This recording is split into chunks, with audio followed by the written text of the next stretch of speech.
Greetings, everyone. I hope you can hear me well. And just want to say it's an honor for me to be here. Just like Sir Ian Livingstone, this is a 7-year journey. I was a speaker at the first Dev.Play conference back in 2016, and here we are 7 years later. And also, like Sir Ian Livingstone, I chose to do a sort of an update of the lecture that I presented in 2016. It's interesting to see how far the industry in Romania has progressed, and this evolution has been nothing but extraordinary. You saw the news that our GDA released just yesterday with a total turnover of the industry over 300 million euros, 6,800 people in the industry, over 200 studios. We have all the makings of a vibrant, world-class industry here at home, and I'm proud that myself and Amber are part of this story. Amazing. So, for those of you that haven't seen my last presentation, I thought I would explain what is this 1337. Well, it's a hacker speak for elite. Which means elite. It originated with a notorious hacker group, the Cult of the Dead Cow. Some of you that are as old as me, some of this stuff may sound familiar. Otherwise, it is truly ancient history. This happened in the 1990s. We're talking about hacking Windows 95, but Cult of the Dead Cow is actually precedes that by quite a few years. So anyway, the playbook for being elite, I presented originally at the Dev.Play conference as a thesis to become the best in the world via collective action. And some of you may wonder, like, why should we care about collective action? Romanians, by virtue of our history, we are quite individualistic. We prize our personal freedom. Obviously, we suffered through many years of communism, where the state was, tightly controlling human behavior. So any sort of a proposal or idea that has a collectivist nature to it is automatically met with suspicion in Romanian culture. So I do think we need to care about becoming best in the world in the industry, because I think the games industry offers Romania an incredible opportunity. If we exploit our natural resources, we are damaging the planet, we are producing ecological disasters, we are leaving a much poorer environment for our children, right? So what is the solution here? While we have finite natural resources, we theoretically have infinite human potential. And if there's something that the game space can offer, is the ability to leverage our creativity and to express it in a beautiful way that is also commercially viable. I consider it the highest form of entertainment. But in order for us to create an industry that is vibrant, the development model that we should follow is to build a sustainable economy that efficiently leverages local talent to produce world-class competitive value in a manner that enhances the country brand. I think the games industry is primed to offer this to Romania. And why is this? First of all, to paraphrase Mark Andreessen, software is eating Romania. I was really interested to update this particular slide, because back in 2017, the overall size of the IT sector was significantly lower. And at the time, usually when you see these like multi-year projections, they are false, right? Maybe a few years back, blockchain was supposed to be like a $3 trillion economy. Obviously not the case today. The metaverse was, again, supposed to be a very high figure. So usually these statistics are a little bit optimistic and they don't hold water. But interesting enough, this one did. We currently have 6.2% of the Romanian economy represented by the IT sector. So this is a GDP measurement. And it's growing at 15% per year. And this is something that has held through even periods of economic crisis. And if it keeps going this way, by 25 years from now, we're looking at 65% of the economy, or 30 billion euro per year, just coming from the IT sector. It has the potential to truly establish Romania as a highly competitive economy in European Union and the world. So coming back to this idea of like games as a method of cultural transmission, we think this is a highly relevant industry today. I'm sure that I'm not surprising anyone when we're looking at any other form of entertainment, the revenue growth in games, historically speaking, is higher than any of them. And then you look at the absolute figures, and games are dwarfing books. Actually, I was really impressed that books are higher than film entertainment in terms of overall value. That was a bit surprising to me. Or recorded music, which is definitely much lower. So, you can say at $192 billion and still growing fairly rapidly in aggregate figures, games are the dominant form of entertainment today.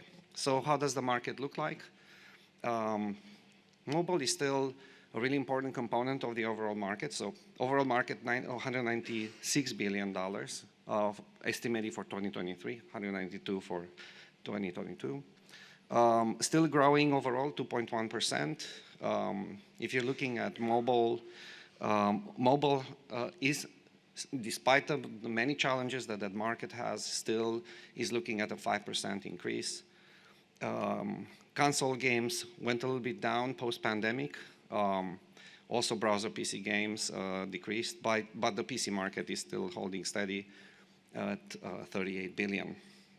196 billion, wow, what an amazing performance for the game space.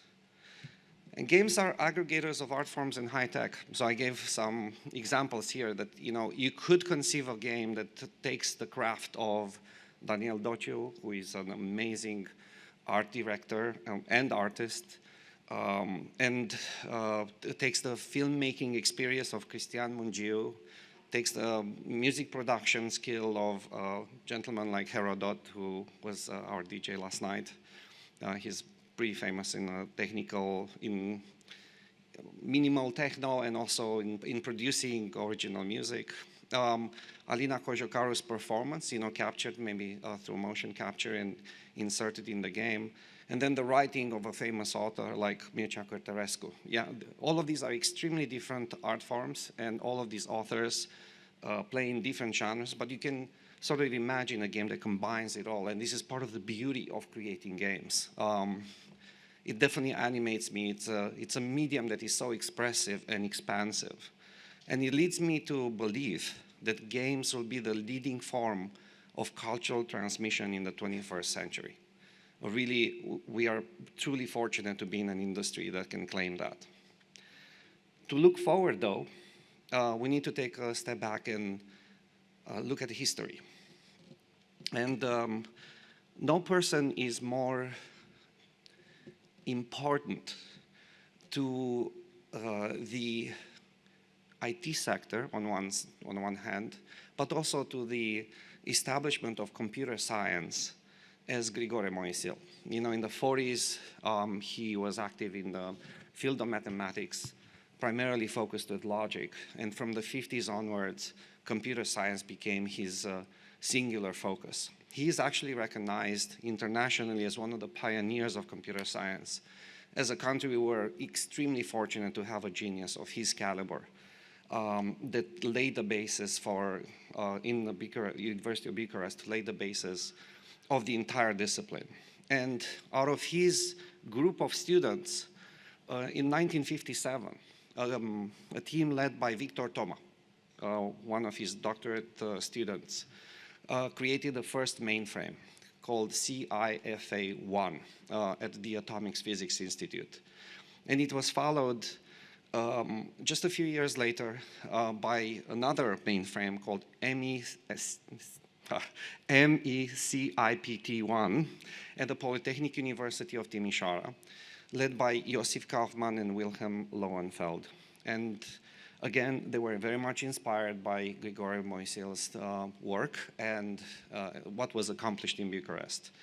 And then again in 1963, we had another mainframe being established at the Computing Institute of Cluj. So you can see, in terms of historical progression, creating and operating these mainframes quickly expanded throughout the country within that decade. And that laid the basis of the IT sector in the 60s. You know, the Computing Technology Institute was founded in Bucharest in 1967, ITC. And then in 1970, we released the first Romanian-made computer called Felix C256. It was a copy of a French computer system, which again was inspired by the IBM System 360. And in 1974, the first Romanian-made microcomputer released commercially available microcomputer called Independent 100. Then what happened from the mid-70s onwards is that, unfortunately, the industrial policy of the communist government didn't consider computer science and information technology to be a strategic priority. They consider it sort of like a bourgeois industry. So, you know, they prefer to focus on heavy industry investments. We build a lot of oil refineries and very large industrial factories in various fields that produced very inefficiently all sorts of materials in this quixotic quest for Romanian self-sufficiency, as you very well know.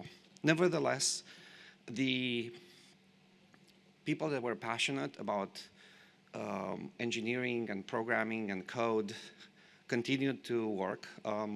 The ITC, the institute that was founded a few years back, was still active. Mostly they were concerned with building operating systems for industrial robots. They were still aligned with the industrial policy of the state at the time. And the people that worked, the programmers that worked within that institute, were passionate about games too. So in 1976, and this is truly like a very momentous occasion in the history of video games in Romania, a chess game called Felix Schach was developed for that Romanian-built computer that I mentioned earlier by Viorel Darie. And in 1994, the first multiplayer game was played between a modified version of this chess game running via modem between two locations. And yeah, I guess from then on, you know, it continued to grow kind of in a very hobbyist, underground area, because again, there was no commercial viability for this effort and there was no state funding being provided. But people at ITC, they tried to make other games. Nothing was ever released, but there were some attempts to make a game based on Romanian folk tales, like that had Făt Frumos as a protagonist. Sort of a point-and-click adventure. And this was happening before '89, when the communist regime fell. So, the 80s. If you were passionate about games in the 80s, and some of you have no recollection of that period of time, even though I'm sure that many of you do. Well, for me, the 80s was, you know, the golden era of pirated games. It was exceptionally difficult to get them. The games were passed hand in hand on cassette tapes. All of them were smuggled from the West. I have no idea who brought them into Romania, but there was definitely an underground network of people that were trading these games and copying them. And I had a Sinclair Spectrum ZX motherboard, not the actual computer that you see in the picture here, but I had a motherboard and I had an Electronica 302 cassette player that I would load the tapes into, and then I would play the games. Some of my friends, the lucky ones, had the Commodore 64. Generally speaking, you know, these were kids that that had parents that worked at least temporarily outside of Romania. Maybe they were on a ship, or maybe they were on a trade association that would travel outside, that could bring a computer like that into the country, but it was extremely rare. Most people in Romania in the 80s had an HC85, HC, and that was a terrible computer, but still you could play games on it. And for those of you that haven't experienced this, I wanted to share with you like what is the, let's say, emblematic experience of playing games in the 80s. And it sounds something like this.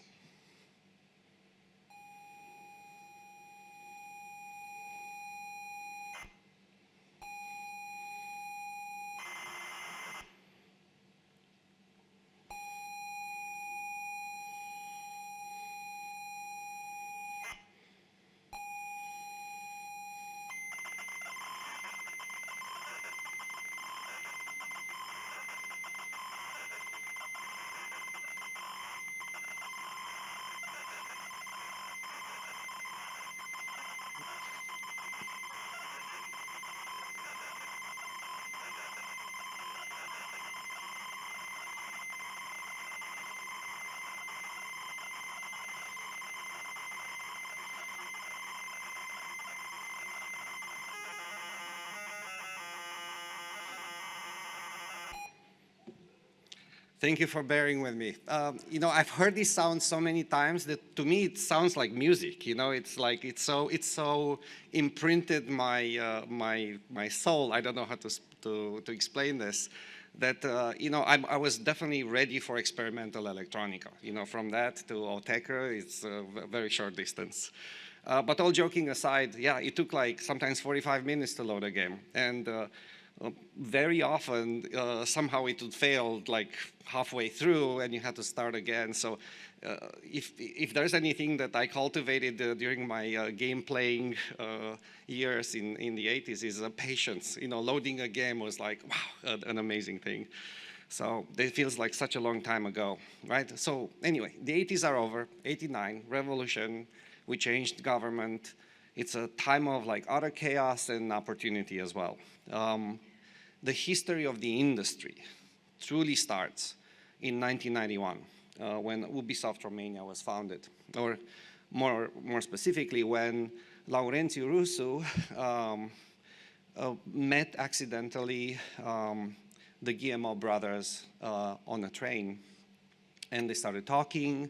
And the Guillemot brothers, Yves and Michel, they were really interested about Romania. They heard that we have great engineers here, and they were visiting the country. And they liked Laurențiu, even though he had no experience in games or IT at the time.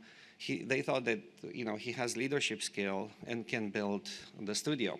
And with support from Andrei Lopata, who was a brilliant engineer, they started like growing a team. You know, this is obviously Ubisoft today is a very large studio with more than 1,200 staff, currently led by Cristian Pana from 2020 until present. And in '94, an amazing second thing happened, which is that AMC was founded by Cristina and Marcel Neamțu. They were not really in games at the time, but they kind of changed gears and they pivoted into games in 2000. They had a great run as an art production studio, and they were acquired by Keywords in 2021. They have about 57 staff. You know, I collected, by the way, these figures from LinkedIn, so please, if I'm wrong, please, please forgive me. Also, I wanted to say something important here. The history in the industry is like infinitely more complex than I have time in this space to share with you. You know, there are so many amazing studios and founders and brilliant people. I will mention as many of them as I can, but if I forget somebody's name, please forgive me. I try to be as comprehensive as possible. And you can take me to task after my, my talk, okay? In '95, Active Pub was founded. And they actually released a game called Rival Realms in 1999, which was published by a UK publisher, Digital Interactive. And then Titus Software took that game in the rest of the world. It was not a major hit or anything, but it was the very first Romanian game published around the world. And then in '96, Game Over magazine was launched. It only ran 16 issues, but it kind of proved that there is like a lot of interest and enthusiasm for the game space in Romania. And in '97, Level magazine was launched, and they had a bigger run. You know, at some point they transformed into another brand called Nivelul 2, and they had a big impact. And they were a steady media presence through the years. In '98, Fun Labs, founded by Adrian Filippini, was established. They are about 35 staff, and they were acquired by Maximum Games in 2022. So, you know, we're already seeing various exits happening. You know, companies that were founded a couple of decades ago have recently exited, which is a really healthy story in a sense, right? You have like a great run, you built a great company over many years, you prove yourself, and then you have opportunity to exit. Those are all signs of a very healthy industry. In '99, Nemira attempted to develop a real-time strategy game called Zamolses, which was led by Andrei Fântână. And I wish I'd change the slides in real time, but here it is. Like, that's a really interesting logo. But Andrei Fântână, he's an exceptional character too, and he was a creative director at Ubisoft for many years, and currently he's the lead singer of Robin and the Backstabbers. He's like an amazing creative guy that can do really anything he sets his mind to. In '99, Gameloft Romania was founded. It was led by Andrei Lopata initially, but then leadership changed to Paul Friciu, who extraordinarily is still leading that organization and actually has responsibilities over multiple studios in Eastern Europe. I believe they currently have more than 500 staff, and they're located in Bucharest and Cluj. Exo-Siphon was a company founded in 2002, led by Robert Mureșan. They actually developed a successful game called Hacker Revolution. It was like #4 bestseller on Steam in 2010. I would probably catalog that as the first hit that the Romanian industry produced. But in 2005, Mobility, led by Costi Marcu, in Iași, which basically the first game studio in Iași, was able to was established and eventually released a game called Frozen Freefall, published by Disney, and achieved top 50 grossing iOS game in 2014 to 2015, more than $100 million in gross revenues. This is by far the most successful game ever created by the Romanian industry. And you know, we have Costi with us today. I want to give him like a big round of applause for his amazing contribution.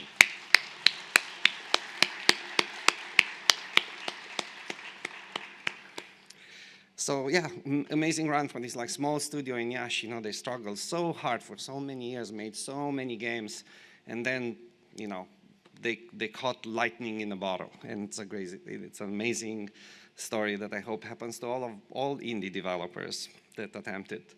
In 2005, Jam.Mobile Romania was founded, and Jam.at at the global level was then acquired by EA in a massive transaction, about $750 million.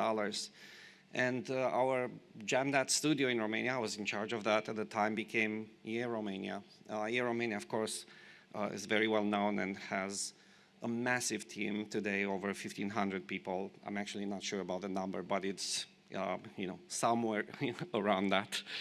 And became like one of the big pillars of the industry in Romania. You know, in 2007, Vivendi Games Mobile was established, which then became Namco Bandai, about 150 staff, led by Andrei Lopata, whom you heard from the Ubisoft story.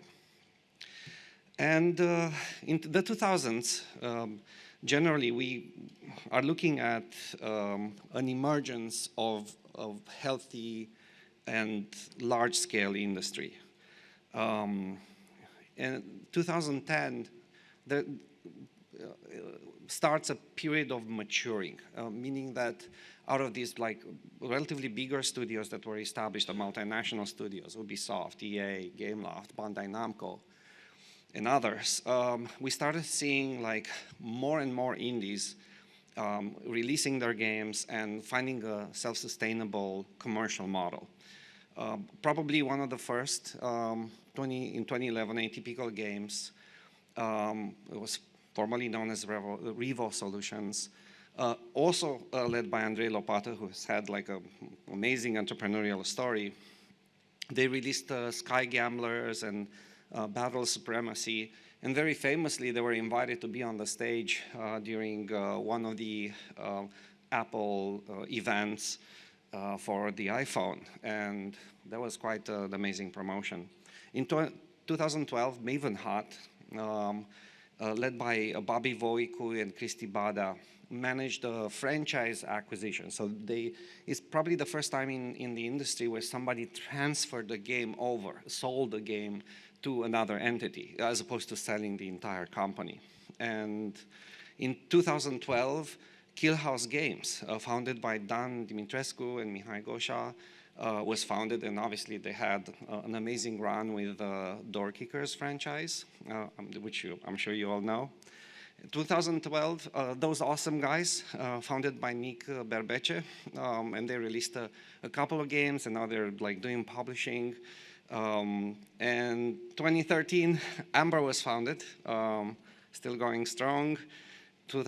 In 2013, also Green Horse Games was founded, led by George Lemnaru, and his company was acquired by Miniclip in 2021. They have 31 staff, and they have a game called Football Rivals, which is quite successful. And finally, in 2016, Metagame was founded, led by Daniel Ney and Dan Teodorescu, which were acquired by Fortis Games and became Fortis Games Romania in 2022. So another successful exit, and obviously an amazing accomplishment to them. So I'm going to stop my story of the history of the industry. Now we're getting into like very recent times. Obviously, a lot of things are happening every year, but you know that gives you kind of an idea of the scope and the story, the evolving story of the industry. More and more indies have been able to translate their hard work into success. So it's very heartening to see all of these exits happening, and all of this success being achieved. And we're just getting started. So a little bit about today. Where are we today in the games industry? These are the top 25 game developers in Romania by revenue. The source here is the Romanian Ministry of Finance. This is publicly available data. Clearly, EA, Ubisoft at the top. Really proud that Amber was able to make its way into the ranks, right there with the Gameloft and Green Horse Games, and Playtika, which is a relatively recent entry in the multinational studio market. And then we have Quantic Lab, which is a QA group based in Cluj, Super Hippo Games, eRepublic, and you know many others. All right, on the list, all very well-known names in the Romanian industry. So, wanted to do a little bit of analysis, like drawing from the EGDF report on the European games industry, kind of figuring out where we stand in relation to other countries. So, first of all, at the EU level, we have 85,000 people employed. Romania's GDP rank is number 12 in EU, and the population rank is number 6.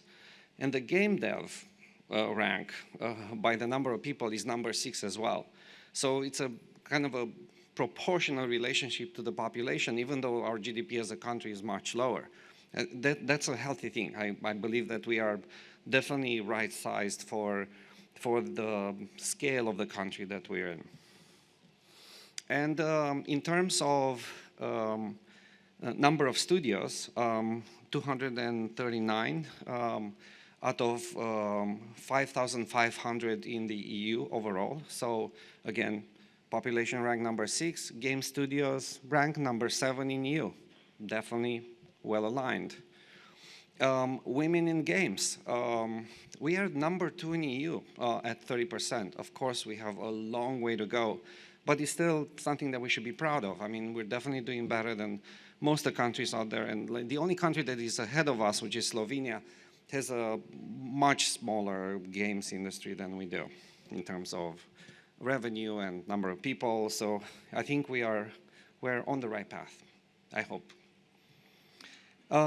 In terms of revenues, again, GDP ranked #12, games revenue ranked #8 in EU, and compared to the population ranked #6. I feel like this is definitely one of the categories that could improve significantly in order to be more aligned to the size of the economy and the potential of the industry in Europe. Cool. And also, this is very important, number of European formal educational institutions offering game development programs. So, whereas in the previous slides, you saw Romania pretty well represented. I mean, we're pretty high in the ranks, you know, like #6, #8, out of like, 24 different countries. That's actually pretty good, a pretty good representation for the Romanian industry. However, if you look at the educational facilities catering to the industry, there's a dearth of programs. I mean, I'm super happy that, Polytechnica, the Architecture Institute, the National University of Theatre Arts, UNITER, they have programs. They're all, unfortunately, master's programs from what I gather. There are courses in many of the undergraduate programs that cater to video game development, but not full academic curricula. And this is truly a problem from the industry because, we have to think of ourselves, the industry as an ecosystem. There are elements of the ecosystem that are represented in every country, and the strength of each of these elements creates a more vibrant and viable industry. So, if we're looking at a demand, like jobs, skills that are needed by the studios, we're well represented there. I think we have game studios, service providers, other industries are definitely producing high demand for talent. I think the basis of the industry, the foundations are there. But what we're lacking, we're lacking capital. There's really not that many venture capital firms that cater to our market. There are very few bank facilities that a studio can access. There are some angels, but not too many. So, I would call that 2 out of 5, right? There's something there, but very little. We have only one games company that is listed on the Bucharest Stock Exchange, BVB, and clearly there could be more. In terms of talent, producing talent, this is the educational infrastructure that I was mentioning. In a normal ecosystem, you have high schools. Ian was talking about Livingstone Academy. This is a high school that he created, and there are other high schools that have games curriculum embedded. Obviously in UK, there's actually a program to teach coding, and they teach coding in the context of creating games to make it more appealing to kids.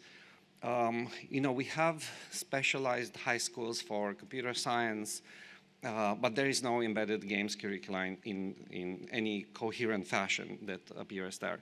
Also, we lack undergraduate university programs. We have the training center, we have the training program, Game Dev Academy, which Costi generously funded.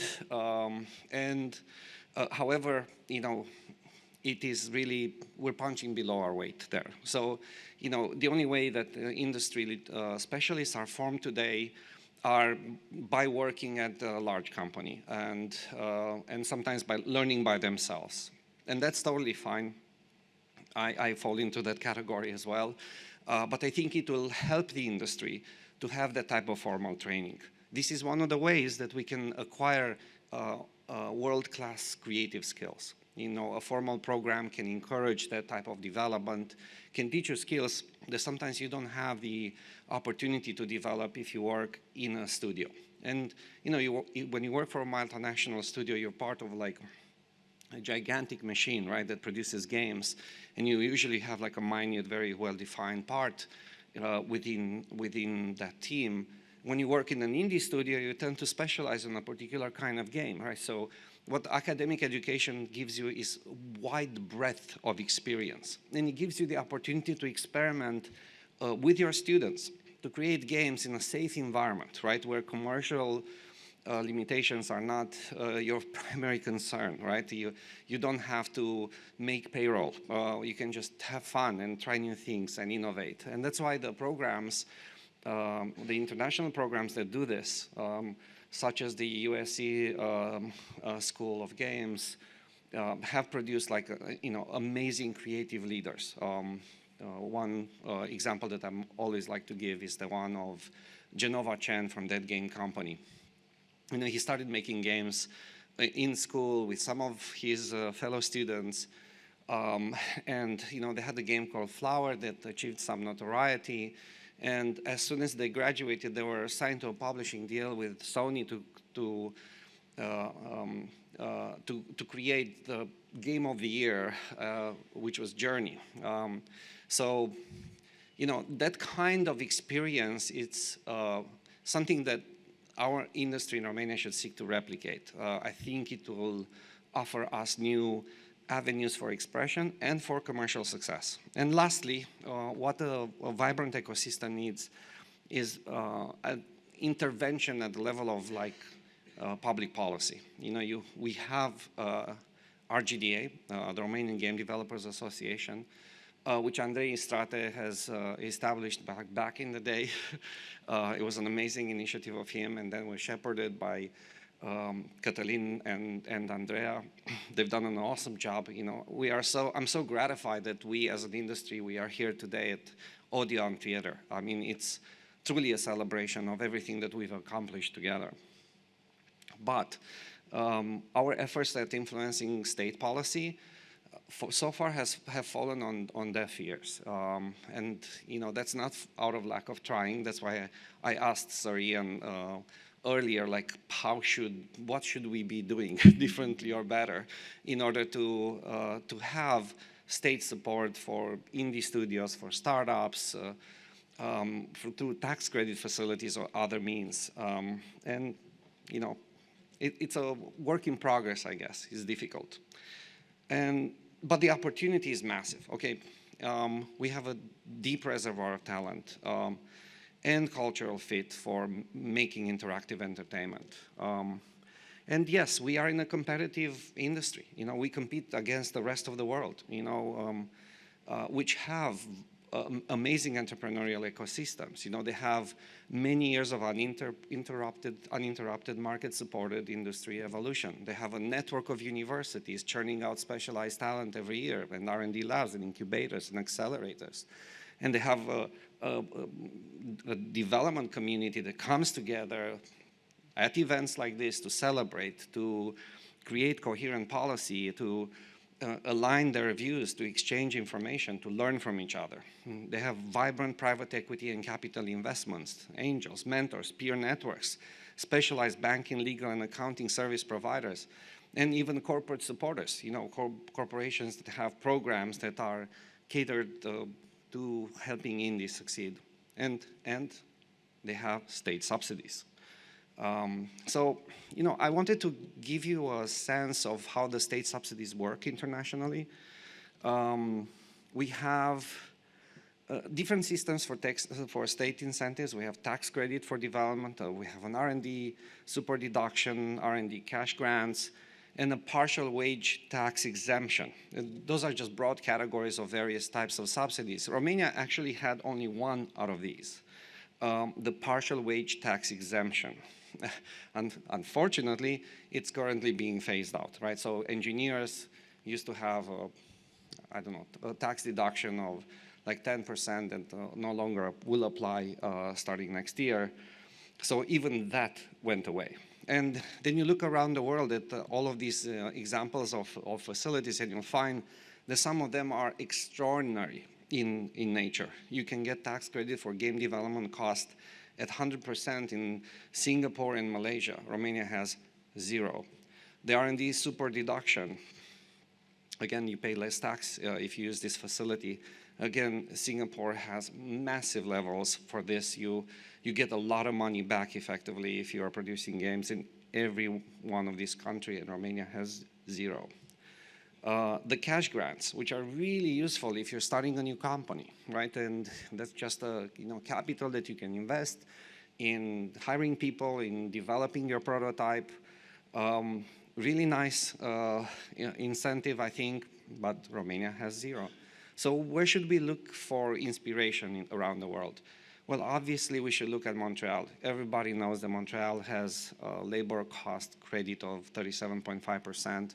And, Montreal was Quebec was the first state that established it in Canada, but it quickly expanded to other states. Ontario, British Columbia, Nova Scotia all offer various level of incentives for game studios, and Nova Scotia especially. They're really aggressive now with the 50% of the labor cost being paid back to you by the government. And what has this created in Montreal? It created an amazing industry out of nothing. The number of people employed in the industry has grown 10x since this tax credit was established. 5,400 industry-trained students graduate universities every year. Some of the largest and most successful studios in the world are based in Montreal today. So again, please imagine that the reason this subsidy was created is because Montreal had an old industrial base that was decaying, and there were some enlightened people in the government that said, hey, I think we need to invest in creative industries in order to be able to be economically successful in an environment that doesn't necessarily utilize raw resources and we just leverage human capital. I mean, I think that was the logic of it. The actual story is a little bit more complicated than this, but there was one gentleman that was really pushing for this and was able to convince the government to get it done. And once it was implemented, it became a success story that many other countries around the world try to replicate, including Singapore. And Singapore attacked it at scale, right? So the level of incentives that Singapore has offered for the industry have been fantastic in terms of giving you back all the labor costs when the program was launched, and offering studios this R&D super deduction. And the annual growth rate of the industry in Singapore is like 26%. They went after really reputable academic programs. They encouraged large multinational studios to establish shop in Singapore, and then they invested in startups. And right now it's a thriving industry that has produced outsized commercial success. I'm listed here, Brave Frontier is a pretty old game, but it continues to grow. Okay, so it can be done. And how does the future look like? If there's one thing that I have learned in the last 7 years, is that even though these models exist, so industrial policy can be created to encourage the industry, the thing that I learned is that often the best thing that we can do is the things that we can do ourselves as a community. We don't have to wait for a handout from the government. That's maybe never going to happen. We can organize for success. So one of the things that we have tried to do as a group is to invest in what we consider to be the most glaring missing component of the machinery of success for the Romanian games industry, and that is undergraduate education. So I'm really proud to announce that we are partnering with Abertay University to create ECHO School of Technology, Digital Arts, and Video Games. We are currently in the second out of 3 phases of due diligence, so fairly advanced, in being able to franchise Abertay's program in Romania. And for those of you that don't know, Abertay is a top 10 game development program in the world, and often it is named the best in Europe. It is located in Dundee, Scotland. They've been around since the 80s. And it's a very storied and reputable and renowned curriculum. And we wanted to, franchise the best curriculum that we could. We've associated with Bucharest International School of Management, whom many of you know for offering an amazing MBA program. Recently, they started offering a business administration program. And using their expertise and support under the leadership of CEO Laura Lăzărescu, we've crafted a partnership to create this curriculum. It will have 3 programs: computer arts, computer game application development, so that's engineering, and then game design and production. We love the fact that we can group all of these 3 programs together because we want students to have the ability to form studios while they are engaged in their academic study. So, they have all the elements needed to create amazing content.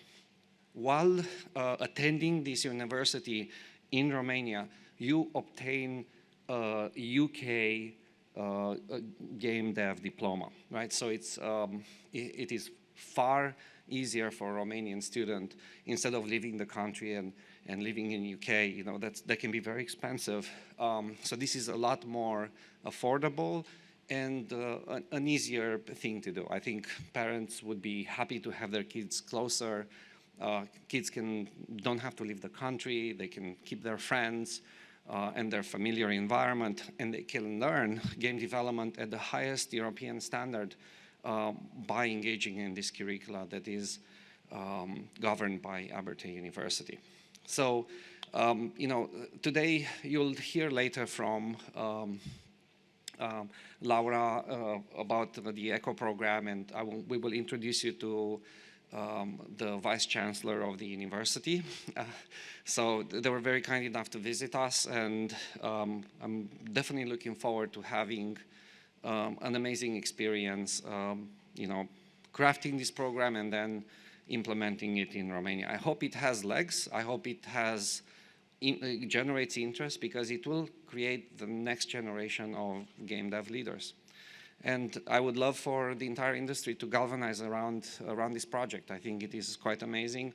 You can send your kids to the program. You can, if you are in a decision-making position, I hope that you will sponsor, you will support, or even just lend your skills and expertise to the staff, to the professorial staff within this university. So thank you for that. I'm really happy that we got this off the ground. And coming back to this idea of collective action, what can we do, right? I actually didn't change this slide from 2017, but I have to tell you, participation in our GDA is super important.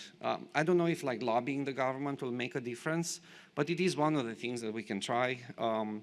And here are some kind of ideas of things that we can do together. I think the education part we will resolve with Echo School if we're successful with that. There are other elements that are missing. We talked about capital. Well, you heard Sir Ian Livingstone. He has 300 million euros and he wants to invest. He's a friend of Romania. He comes here with great joy and to participate to our conference. And, he always has a wise word to say about your company, and, you can ask for his advice. But there's some interest from a reputable VC firm.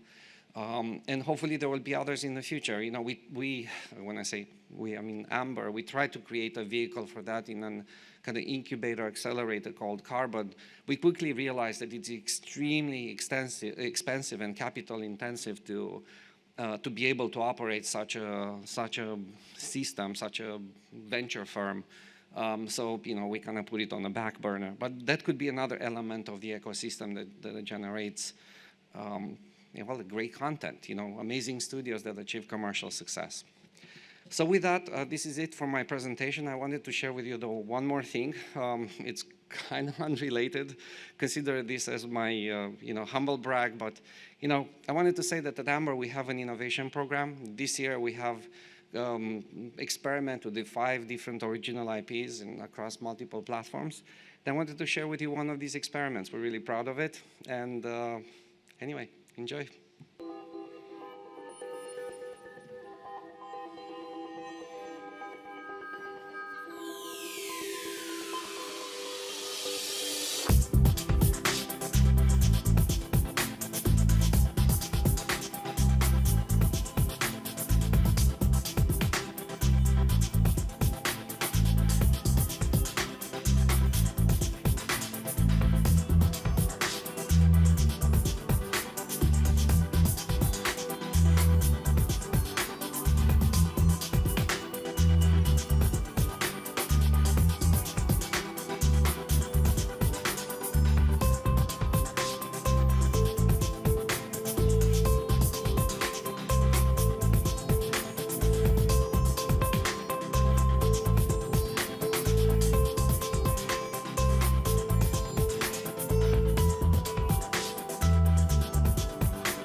Thank you very much. Appreciate it.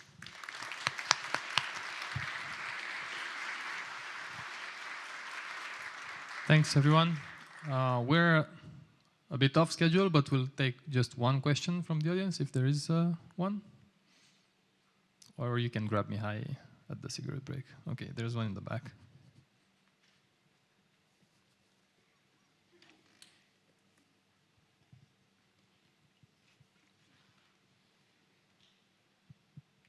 Yeah, I'll try to be short. I'm very happy to hear about the undergraduate programs. But the first question that came to mind was about those parents that still don't understand the hobbies. How will you convince these parents about the program? I mean, my dad was worried about coming here and finding out too much about games, and I'm a grown-ass man now, almost 30. I think it's going to be a challenge for sure, but I think parents are waking up to the fact that there's so much opportunity in the game space. Quite a few years have passed. I mean, RGD has done a pretty good job of issuing like PR releases that says, okay, this is a large industry that offers career opportunities. We have a long history of making games in Romania, so. We're hopeful that we can influence parents. Not everyone will get it, but not everyone needs to get it. I think the way we have conceived of this program over the years is that we will start fairly small. Maybe the first class will be like 15 students. In 4 years from now, we will have 150 students, something like that. I think education is a very long-term investment. You need to have patience to build something that is reputable, that improves every year. So we're not taking the short-term perspective here. We're not going to change things in Romania overnight. We're going to build slowly. And as students come into the program, they have positive experiences. They tell their friends. Those people tell their parents, and so on and so forth. The word of mouth becomes really powerful, and that's how you build a reputation. But what we have to rest on is the amazing results that all of you here have delivered over the years. Any reasonable parent, if they want their child to be successful, they will look at the data and they will conclude the games are not just a hobby, they are a career. They're a powerful aspiration that has, the opportunity for a lifetime of income. Thank you, Mihai. Thank you.